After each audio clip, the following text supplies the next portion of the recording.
Shalom, shalom, j'espère que vous allez bien. Moi aussi, je vais super bien. J'ai envie de parler un peu aujourd'hui. J'ai envie de parler un peu de ce que Dieu fait lorsque Dieu veut t'emmener à un autre niveau. Dieu ne bénit jamais facilement. Non, non, non, non. Il y a un protocole pour que Dieu puisse te bénir. Aujourd'hui, je vais m'appuyer sur le livre de Daniel. Daniel, le chapitre 2. Je vais passer brièvement dessus.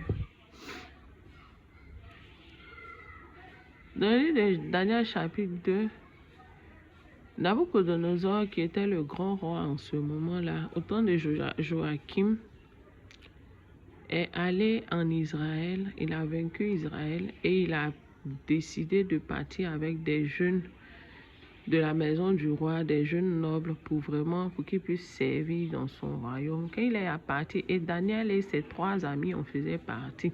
Daniel et ses 3 amis ont été ces personnes-là qui se sont démarquées de tous ceux qu'on avait fait partie d'Israël et comme des autres royaumes, comme jeunes qui devaient servir dans la maison du roi. Daniel a décidé de ne pas se souiller avec la nourriture qui venait de la table du roi parce qu'il savait que Nabuchodonosor était un dieu, un roi plutôt qui ne reconnaissait pas Dieu, qui ne servait pas Dieu. Et manger à sa table, manger les mets de sa table était comme si il se souillait en fait, parce qu'en Israël, c'était un peu compliqué toute cette histoire-là. Les Israélites ne se mélangeaient pas vraiment aux autres peuples parce qu'ils étaient le peuple choisi. Vraiment, un sacerdoce royal, il veillait un peu sur leur conduite, sur comment marcher, comment faire pour ne pas se mélanger aux autres peuples. Et cela a touché le cœur de Dieu.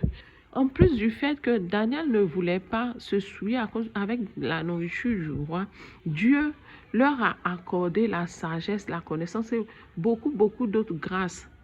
Parce que, en fait, c'est ça. Quand tu te démarques, tu montres à Dieu que, Seigneur, moi, je veux me mettre à part pour toi. Seigneur, moi, je ne veux pas marcher comme les gens de ma génération. Je ne veux pas faire comme les gens de ma famille. Je ne veux pas faire comme les gens de mon entourage. Mais moi, je veux me démarquer d'une manière spéciale pour toi. Je veux que quand on me voit, on puisse savoir que je suis ta servante. On puisse savoir que je suis certes une femme mariée, je suis dans mon foyer, mais je suis une femme selon ton cœur dans mon foyer. Je marche selon ton cœur dans mon foyer. Je suis un homme marié, certes, mais je suis un époux selon ton cœur dans mon couple. Je suis un jeune homme, une jeune dame, une jeune femme, mais je marche selon ce que tu veux. Et c'est ce que Daniel et ses compagnons ont décidé de faire.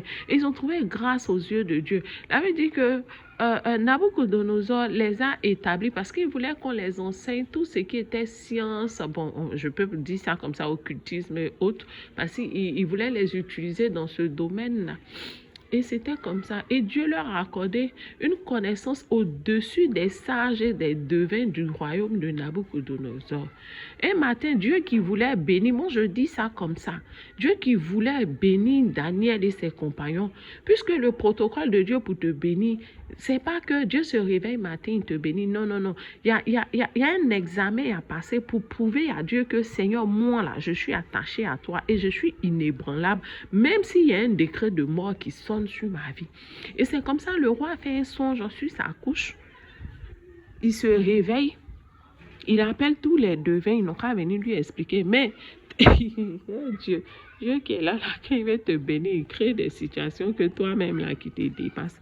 Le roi dit que lui, le songe qu'il a fait là, ces magiciens-là n'ont qu'à lui expliquer le songe d'abord. Ils n'ont qu'à dire le songe que lui, il a fait. Et puis qu'ils vont finir de dire le songe que lui, il a fait là, ils vont donner l'explication. Ah! Les magiciens même de son royaume disent, ah, grand roi, personne n'a jamais fait ça. Tous les rois même qui sont venus avant toi là, quand ils rêvent là, ils nous disent, ah, c'est tel rêve j'ai fait. Et puis nous maintenant, on lui explique, il dit, ah, vous mentez. Vous voulez me mentir. Parce que vous voulez me mentir là. J'ai dit que vous tous, vos maisons, on va vous décapiter. Tout ce qui vous appartient, on va vous tuer. Quand le roi a pris ce décret-là, et celui qui devait les tuer est sorti, et on cherchait Daniel et ses compagnons. Et quand le bourreau est venu à la rencontre de Daniel pour dire que le roi a décidé de vous tuer, Daniel dit, mais qu'est-ce qui se passe? Et puis le roi veut nous tuer. Et le monsieur va lui exposer le problème. Daniel a dit, ok, dis au roi de se calmer. Faut pas nous tuer d'abord, qu'il me donne un temps. Moi, je vais revenir vers lui pour lui dire son songe et expliquer. Quand Daniel est retourné chez lui, il a dit à ses 3 compagnons, suppliez Dieu pour moi. Supplions Dieu, le Dieu du ciel, pour qu'il puisse nous révéler le songe et l'explication. Parce que c'est lui qui est le vrai Dieu, c'est lui seul qui peut nous délivrer. Sinon, nous et tous les magiciens de ce royaume, nous allons mourir. Et comme ça, ils ont cherché la face de Dieu. Ils ont cherché la face de Dieu pour que Dieu leur révèle le mystère caché. La Bible dit, il connaît tout ce qui est mystère dans les ténèbres et en lui, il y a la lumière. Est-ce que quand les combats de ta vie se lèvent là, tu te mets à la brèche pour chercher Dieu? Est-ce que tu cherches vraiment Dieu? Là où il y a un décret de mort qui a été annoncé sur ta vie, là où il y a un décret de divorce, de rejet qui a été prononcé sur ta vie, là où il y a un décret de renvoi qui a été prononcé sur ta vie, là où il y a un décret de stérilité qui a été prononcé sur ta vie, est-ce que tu rentres dans la présence de Dieu pour chercher la face de Dieu, pour demander à Dieu, Seigneur, quel est ce mystère? Qu'est-ce qui se passe dans les ténèbres? Qu'est-ce qui s'est levé contre moi? Quel est l'autel qui parle contre moi pour que mon foyer soit aussi mélangé, pour que ma vie soit aussi mélangée, pour qu'il y ait incompréhension, pour qu'il y ait palabre, pour qu'il y ait colère, pour que mon patron ne me sente plus? Qu'est-ce qui se passe dans le secret? Qu'est-ce qui se passe dans les ténèbres contre moi? Qu'est-ce qui se complote contre moi? Daniel et ses amis ont cherché Dieu pour que Dieu leur révèle ce qui est caché dans le mystère. Qu'est-ce qu'il a vu en songe? Et Dieu leur a révélé cela. Daniel est parti chez le roi et Daniel lui expliquait son songe. Quand Daniel a fini de lui dire, voici le songe que tu as fait et voici son explication, le roi s'est prosterné pour reconnaître que effectivement, Daniel, ton Dieu que tu pries là, c'est lui qui est le grand Dieu, c'est lui qui est le Seigneur des seigneurs, c'est lui qui est le roi des rois, il est le Dieu au-dessus de tout Dieu, il est le Dieu des rois et des seigneurs. La situation que tu traverses là, Dieu permet cela pour que le diable reconnaisse que c'est lui qui est Dieu dans ta vie. Pour que l'adepte du diable qui travaille dans le secret contre ta vie là, puisse savoir que toi, tu es une servante de Dieu. Toi, tu es une fille de Dieu. Toi, tu es un serviteur de Dieu. Toi, tu es un fils de Dieu. Mais si les tribulations arrivent dans ta vie, si les difficultés arrivent dans ta vie, si l'incompréhension arrive dans ta vie, que tu ne rentres pas au créneau, que tu ne cherches pas la face de Dieu, que tu ne cherches pas Dieu comme il faut, pour que Dieu te révèle ce qui se complote, ce qui se passe et comment. La Bible dit quoi? Dieu a révélé le songe et l'explication du songe. Ça veut dire que quoi? Les complots qui sont contre toi, Dieu va révéler qui fait cela et pourquoi la personne fait cela et comment renverser cela, comment détruire ce mal, comment anéantir cela. Parce qu'il ne suffit pas de révéler pour dire que oui, ce sont les sorciers qui se sont levés, ce sont les esprits des eaux qui se sont levés, mais Dieu va te révéler comment les renverser, comment détruire leurs œuvres, comment anéantir leurs œuvres. Parce que c'est en cela, quand tu auras détruit leurs œuvres, quand tu auras renversé leur autel, qu'ils sauront qu'il y a un Dieu puissant dans ta vie.